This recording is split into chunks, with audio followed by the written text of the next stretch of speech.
할렐루야. 4월 20일 화요일입니다. 오늘 본문은 출애굽기 9장 1절서부터 12절의 말씀을 함께 나누도록 하겠습니다. 오늘 본문의 출애굽기 9장에서 나오는 바로 이 돌림병은 짐승에게 치명적인 것으로 하나님께서 수소와 암소의 신 아피스와 하도르를 심판하셨음을 보여줍니다. 당시 애굽 백성은 그들이 기르던 가축을 경배했습니다. 훗날 이스라엘이 송아지를 만들어 경배했는데 애굽에 살 때 애굽인들에게서 송아지 우상을 만들어 경배하는 법을 배웠기 때문입니다. 애굽인들뿐만 아니라 우상 숭배에 함께 물들어 있던 이스라엘 백성까지 가축들이 아무런 힘을 쓰지 못하고 무너지자 그들이 의지했던 신들이 모두 헛것이었음을 확신하게 되어집니다. 심한 돌림병 재앙의 결과로 애굽의 모든 생축은 죽었지만 이스라엘 자손들의 생축은 하나도 죽지 않았습니다. 바로 생명의 주관자가 결코 애굽인들이 섬기고 있는 우상이 아니라 오직 여호와를 하나님이시라는 사실을 분명하게 증거해주고 있습니다. 우리가 분명히 기억해야 합니다. 생명의 주관자는 오직 하나님이십니다. 오직 하나님만이 세상과 더불어 생명을 창조하셨고 또 그 생명이 유지될 수 있도록 지켜주십니다. 그들이 신으로 믿었던 황소를 비롯한 수많은 신들이 그들의 생축들을 지켜주지 못했습니다. 오늘 본문의 말씀 7절의 말씀처럼 바로는 이스라엘 백성에게 속한 가축이 죽었는지를 알아보기 위해 고센 땅을 조사를 합니다. 이스라엘의 가축은 하나님의 구별하심으로 하나도 죽지 않았습니다. 하나님께 속한 자와 속하지 않는 자 사이에는 명확한 구별이 있습니다. 이제 하나님 앞에서 이스라엘은 존귀한 자여 보호의 대상입니다. 그들은 하나님께서 큰 손으로 구원을 베푸시는 은총의 대상입니다. 심판의 때에도 보호해 주시는 택하신 족속이고 하나님의 소유가 된 나라입니다. 누가 진정 잘 사는 자인지, 누가 진정 강한 자인지, 누가 진정한 성공자인지 하나님을 따르는 자, 예배하는 자입니다. 하나님을 나의 주, 나의 하나님으로 고백하는 자가 최후의 승리자가 되어줄 수가 있습니다. 사람은 누군가를 주인으로 모셔야 하는 영적인 존재입니다. 왕을 잘못 만난 백성들, 주인을 잘못 만난 애굽의 짐승들, 그들은 바로를 섬기기 위해 죽도록 충성하였지만 결국 바로 때문에 심판을 받습니다.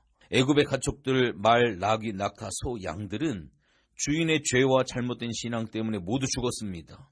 참 신이신 하나님을 알지 못하고 헛된 세상의 신들을 주인으로 알고 섬기는 어리석은 사람들은 그들의 모든 수고와 행위가 다 물거품이 되고 그들의 신들이 멸망할 때 함께 망하게 됩니다.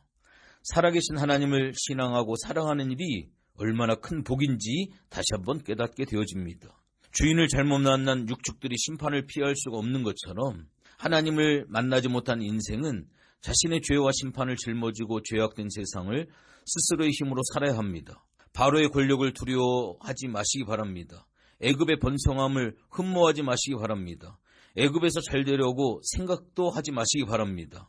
애굽의 문화와 우상들을 마음으로 따르지 마십시오. 하나님께서 떠나시면 모든 것이 헛됩니다.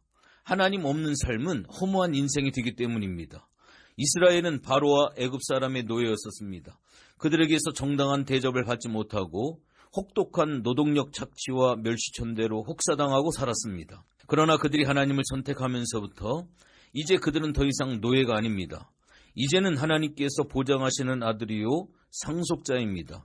바로 이것이 신앙의 힘입니다. 바로의 완강함 때문에 애굽의 많은 가축들이 죽임을 당했습니다. 성경은 인류의 죄 때문에 피조물 전체가 신음하며 고통받고 있다라고 이야기를 합니다. 애굽 사람들은 자신이 그동안 거짓된 신들을 믿었다는 것을 이러한 재앙을 통해서 깨닫게 되어집니다. 하나님께서는 우상들을 지심으로 우리를 건져내십니다. 우리가 의미를 두었던 것들이 하나씩 둘씩 무너져 갈 때 혹 그것이 우리의 우상이 아니었는지를 돌아보아야만 합니다. 자신들이 믿었던 헛된 신들, 거짓된 의미들, 잘못 붙잡은 가치들이 차근차근 무너지게 되자 무엇이 생명인지 어디로 가야 할지 비로소 눈이 거치고 보이기 시작합니다. 하나님만이 바른 길, 참된 생명임을 깨달아 알게 되어집니다. 깨닫는 자들은 목자를 따라 말씀을 따라 위대한 출애굽을 단행하게 됩니다. 출애굽함으로 진정한 자유와 해방, 복을 경험할 수가 있습니다. 오늘 본문에 나와 있는 8절부터 11절까지 악성 종기의 재앙입니다. 6번째 재앙이지요. 사람의 생명을 위협한 첫 번째 재앙이 되어줄 수가 있습니다. 이 독종은 부스럼으로 인해 심히 가렵고 진물과 고통이 나는 피부병을 유발을 시킵니다.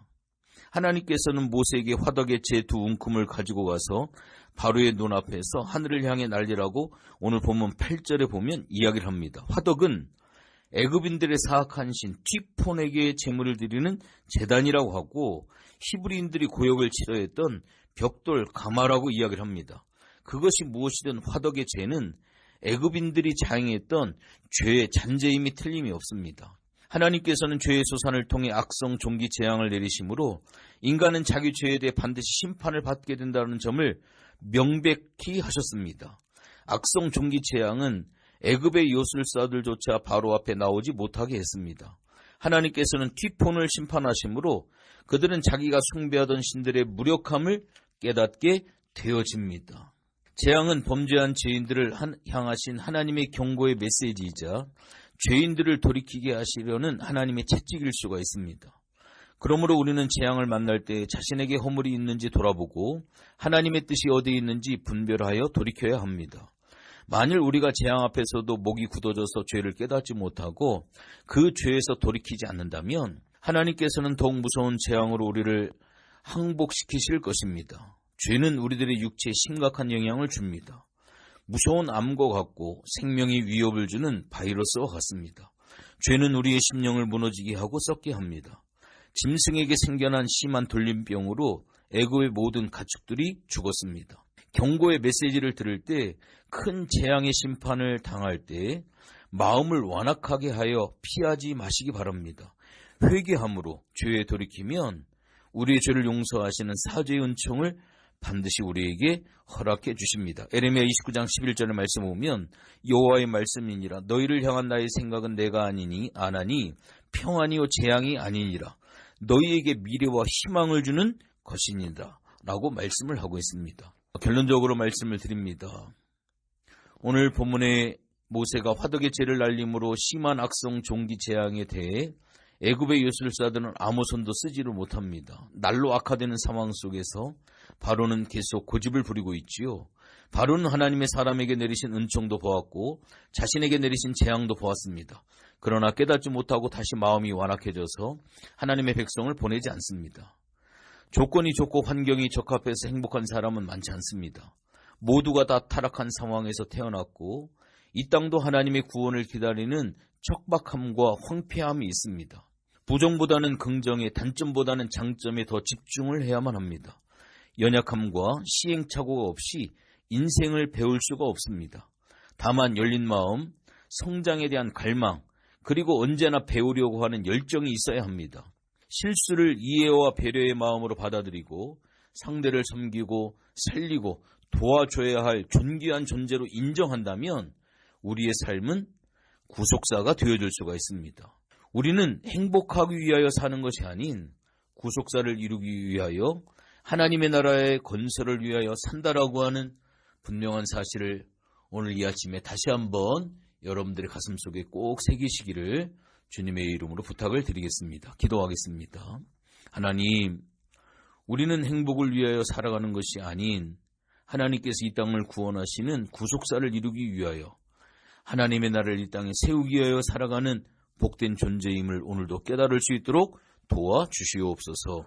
감사를 드리며 예수님의 이름으로 기도했습니다. 아멘.